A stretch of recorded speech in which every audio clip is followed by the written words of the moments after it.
quand même quelque chose de tout à fait innovant, hein, cette participation locative. Le projet me plaisait vraiment beaucoup, ce projet participatif, mais surtout le fait aussi de dire, quand les architectes nous ont dit, mais voilà, dites-nous votre rêve.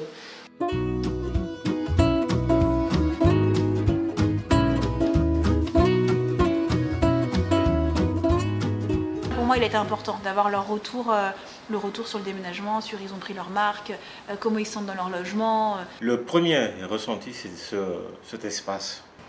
Cette ouverture vers l'extérieur, c'est top, c'est vraiment top. Ce que j'avais demandé, c'est-à-dire que de ma porte d'entrée, j'ai une vue totale sur l'appartement dans son intégralité et sur la partie donc jardin d'hiver. Quand on est rentré ici, on est rentré dans la tête, c'est qu'on ne connaît pas des locataires, on est des propriétaires. On a vu le truc se monter depuis notre fenêtre, on a quand même un sentiment de... Enfin, c'est vraiment satisfaisant, quoi. Ils produisent leur habitat, et l'habitat, c'est à la fois leur logement chacun pour soi, les parties communes pour tous, et la ferme urbaine pour tous aussi. Puisque notre bâtiment doit amener aussi ce principe de solidarité, d'entraide, de rencontre. La grosse ambition du projet, au départ, c'est Aquitanis qui la porte, en disant on va donner aux locataires, qu'on va appeler habitants déjà, le pouvoir de décider de leur manière de vivre, de leur logement, de leur habitat.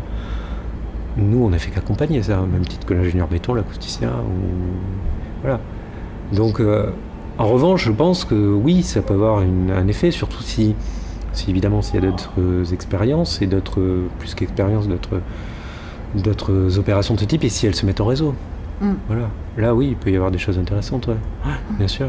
On a commencé le projet exactement le 9 juillet 2014, avec à peu près un échéancier qui a été correct.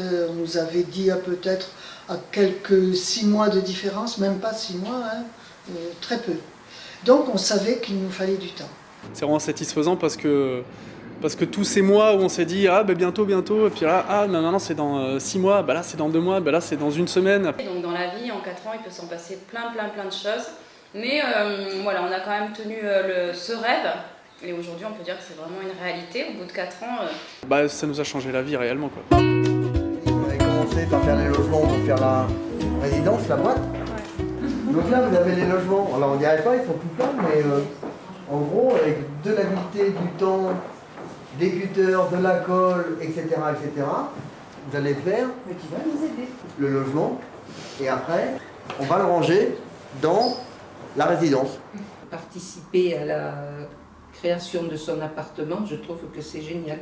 Qu'on participe à ce projet du début jusqu'à la fin. Et puis le deuxième élément qu'on a fait surgir petit à petit dans nos pratiques depuis 2008 ici à Aquitanis, c'est ce que j'appelle moi aujourd'hui la compétence habitante. Et quand on commence à concevoir un projet, nous, maîtres d'ouvrage avec les maîtres d'œuvre, on est toujours en train d'invoquer, de convoquer ce qu'on a appelé le fantôme du futur. Au nom des usages, on pense pour le futur habitant. Et on se rend compte à la fin que quand on livre et quand nos habitants rentrent, ils viennent troubler le bel ordre qu'on avait imaginé et ils nous interrogent en nous disant « Mais pourquoi vous n'avez pas fait ça? Pourquoi vous n'avez pas pensé à mettre des placards? Pourquoi vous avez fait un séjour de cette dimension-là alors qu'aujourd'hui, notre façon de vivre, c'est plutôt comme ça ?»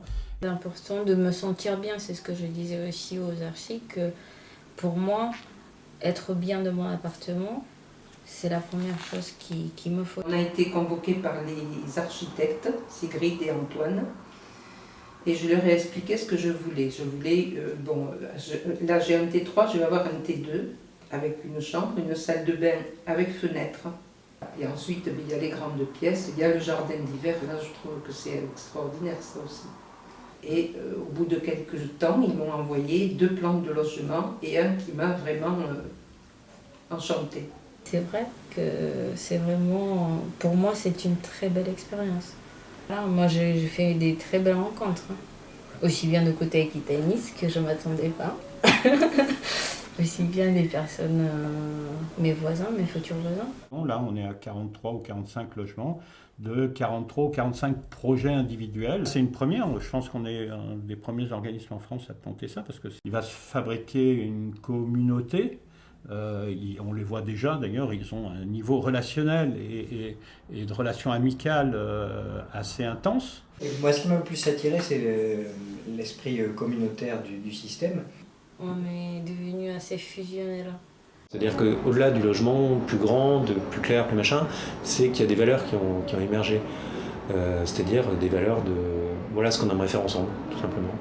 Et de coopération. Et de coopération. Oui, sur le lieu de vie, ça c'est vrai que c'est complètement étonnant de se dire qu'au-delà des intérêts particuliers qu'aurait pu avoir finalement chacun des futurs locataires, habitants, à travailler sur son logement, finalement ce qui était plus intéressant et important pour eux, c'était de travailler sur le collectif. On est une tribu, quoi. On est 20, 30, 40, 50 personnes. Et que ça, c'est une échelle qui est assez pratique en termes d'identification de commun, etc. Parce que tu crées du lien interpersonnel, les gens apprennent à se connaître, en se connaissant, ils arrivent des différences, etc. Bref, tu as une échelle de communauté, une espèce de métabolisme social qui est fonctionnel. Et ça, il faut le faire durer après. Et donc, la deuxième chose qu'on met en partage et en projet avec eux, c'est tout ce qui va être les parties communes et tout ce qu'ils peuvent imaginer créer dans leur espace. Pour l'instant, on a travaillé vraiment sur tout ce qui est les jardins partagés. Alors là, ils imaginent une grande salle de réunion pour pouvoir faire de la cuisine, des confitures, des choses comme ça, ce qu'ils veulent, de l'animation. Ils imaginent aussi avoir un petit studio pour héberger des amis de passage. Ils ont demandé aussi à ce qu'il y ait une maison d'assistante maternelle dans leur bâtiment. On a imposé la dimension naturelle, parce qu'on est convaincu qu'il faut amener la présence de la nature, mais pas de la nature à contempler simplement, mais de la nature à travailler, quoi, vraiment. Voilà ce qu'on a amené, et on assure, nous, toute l'ingénierie du dispositif. Pouvoir avoir son potager, ses légumes frais au milieu de la ville, c'est super. Eux-mêmes, ils ont repris la main quand ils ont dit « Ok, ferme urbaine, on comprend, mais pour nous, ferme, ça veut dire poule ». Ça marche, ça fait bien partie de l'environnement d'une ferme que d'élever des poules.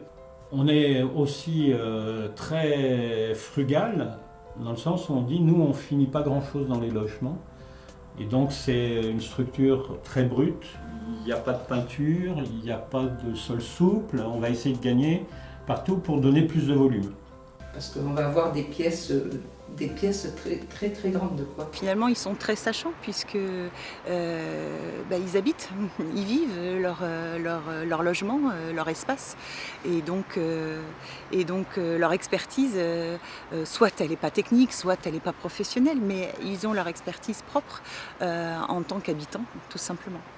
J'ai bougé tous les murs possibles, on a tout enlevé parce que j'aime beaucoup de l'espace. Avoir un appartement grand et pouvoir vivre mieux, c'est mon rêve. Voilà. Ce que rappelait Sigrid à propos de Bruno Fortier, l'architecte conseil de la ville de Bordeaux, qui dit que ce bâtiment n'a que la peau et les os, mais oui, c'est-à-dire qu'on n'a gardé que les usages. Et quand on regarde le bâtiment comme ça, on se rend compte de plein de choses, c'est-à-dire qu'il n'y a qu'un seul ascenseur, par exemple, pour 46 logements. C'est un peu limite, ça a été un débat lancé avec les habitants, mais voilà, c'est l'usage, c'est-à-dire que comme dans la 2 chevaux, il n'y avait qu'un seul essuie-glace parce que 2 ça coûtait trop cher, là on a dit, avec les habitants, il n'y a qu'un seul ascenseur, et quand il va tomber en panne, ce qui arrive déjà, c'est la coopération qui se met en place. Voilà, l'usage, toujours l'usage, et tout est tourné autour de ça. Et quand on regarde le bâtiment avec ces yeux-là, on se rend compte qu'il n'y a rien d'inutile, que tout est orienté vers l'usage.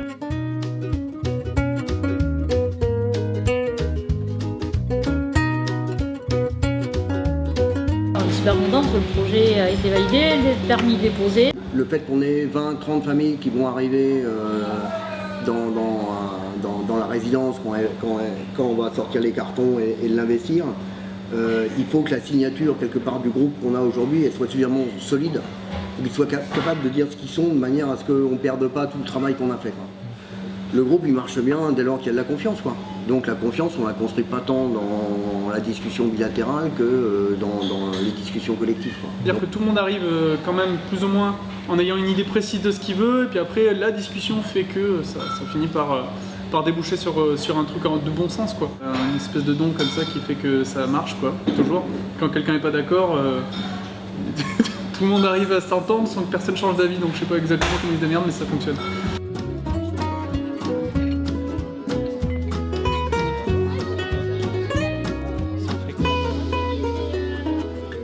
L'espace de la serre, comment?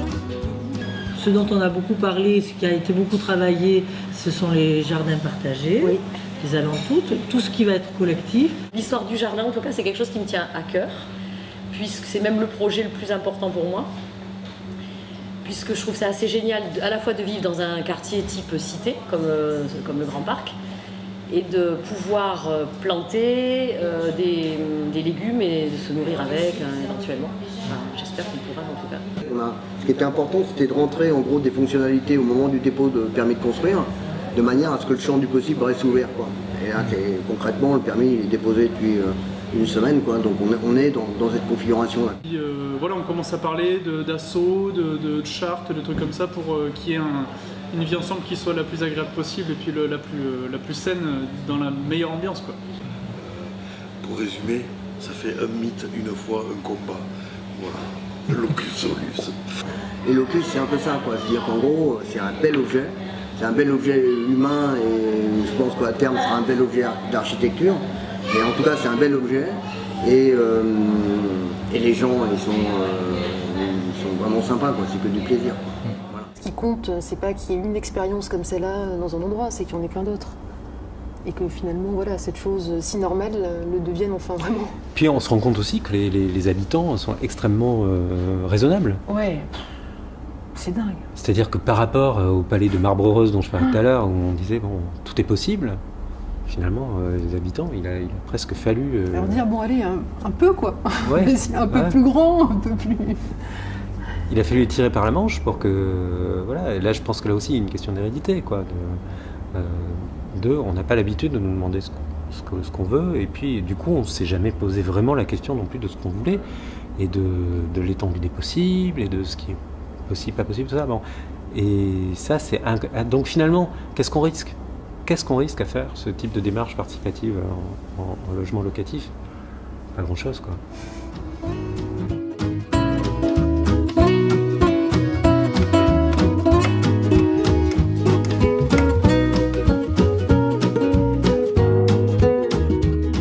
C'est vrai, ça fait 2 ans maintenant qu'on y est, depuis 2 ans depuis cet été. Et là maintenant qu'on sait que les travaux ont commencé, on est très impatients, mais on ne voudrait pas aussi que ça aille trop vite non plus, pour pas qu'il y ait de malfaçons après. Il y a les grues qui sont en place et les trous qui sont faits. On a fait une plénière jeudi dernier.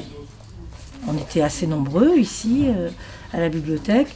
On est encore dans toutes les interrogations. Malgré tout, on en est quand même au début du projet, même si ça se concrétise un petit peu plus, mais il y a encore beaucoup de flottement. Et au niveau de la mobilisation des personnes, même si le groupe important est toujours présent, on peut quand même ressentir des personnes qui, sans se sentir moins concernées, désertent un peu les réunions. Mais je pense que c'est un stade tout à fait normal par rapport à la période. Tout le monde s'entend plus ou moins bien, on a des divergences, ça c'est clair, c'est obligé. Mais dans l'ensemble, on a quand même une bonne cohésion du groupe et la même dynamique et le même vouloir. On est arrivé en commission en se disant qu'on avait des décisions à prendre. Et je crois qu'on était un peu à côté de la plaque dans le sens où avant de prendre des décisions, il faut déjà formuler des questions. Il y a peut-être des décisions à prendre, j'y vais de temps en temps pour prendre les décisions, et puis le reste du temps, j'en ferai pas mes amis, tu vois. Et puis après, le fait que les travaux soient effectivement, qu'on commence à avoir, comme dit Aurélie, de la verticalité, quoi, c'est intéressant parce que ça donne un nouveau coup de boost au truc, quoi. Au nombre de mètres carrés pour les jardins partagés, ce qu'il allait avoir à l'extérieur, la ferme urbaine ou pas, le poulailler ou pas, qui commence vraiment dans du concret de décision participative. Concernant les charges locatives, qui c'est quand même important, ils nous ont proposé plusieurs stratégies. À nous, dans ces stratégies, je crois qu'il y en a 3 au moins, de choisir la stratégie qui va le mieux nous convenir et leur convenir aussi à eux. Je souhaite qu'il n'y ait pas trop de retard sur le chantier, parce que j'ai envie de déménager. Et puis non, j'ai envie que ça se concrétise, que ça parte pour de vrai. On a de belles choses entre les mains pour faire quelque chose de chouette. Je souhaite qu'on fasse le truc le plus nouveau possible en fait, quoi.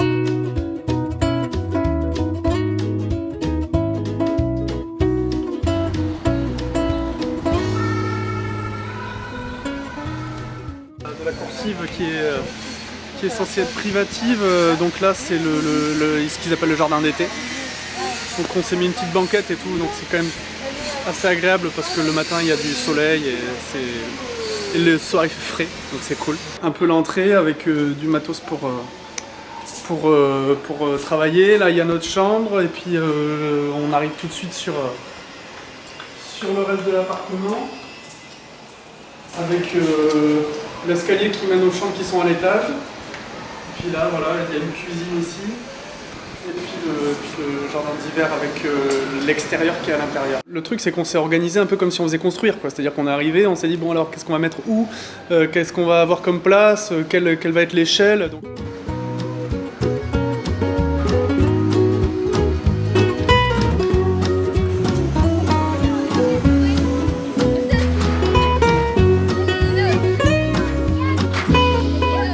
Des tomates, des radis, des pastèques, enfin...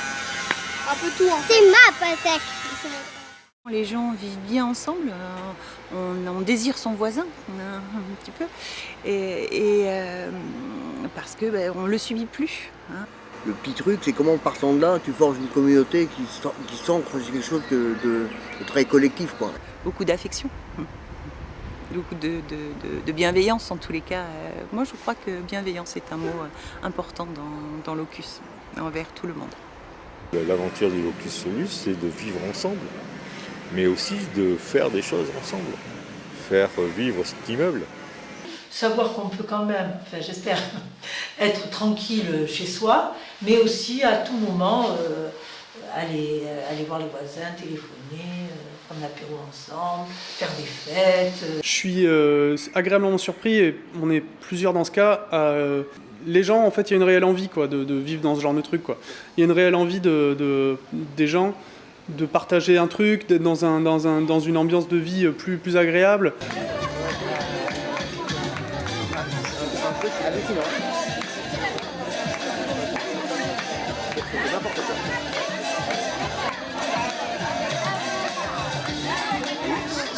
Ça nous rend responsables par rapport à la gestion. Ça veut dire on devient gestionnaire de ce site, alors qu'il y a un gestionnaire vraiment de chez Actanis, mais nous les habitants, surtout l'association qui va faire cette gestion, on devient gestionnaire. Et c'est vraiment possible qu'on puisse vivre ensemble dans l'entente, dans l'harmonie, et cet échange, ce partage, voilà. Ils ont des difficultés, on va dire, opérationnelles, relationnelles, comme dans toute résidence, quand on investit le lieu, il y a des trucs qui déconnent, il y a des trucs qui vont pas. Et que pour autant, si tu veux, face à cette difficulté-là, ouais, c'est plein d'humanité. Bien vivre ensemble, là, c'est du concret.